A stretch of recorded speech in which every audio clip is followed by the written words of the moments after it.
A metà di questa batteria preso il comando della situazione Giulia Trevisan, 30,57. Passaggio più veloce rispetto a quello di Giulia Fissi, un po' più lento rispetto a quello di Alice Conte, che è ancora lì al comando della classifica provvisoria in 1:04,31.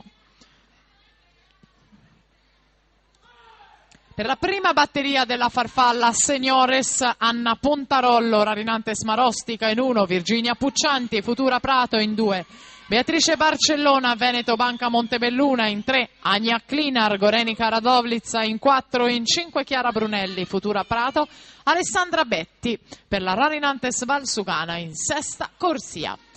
Giulia Trevisan vince la batteria con 1:05,92 davanti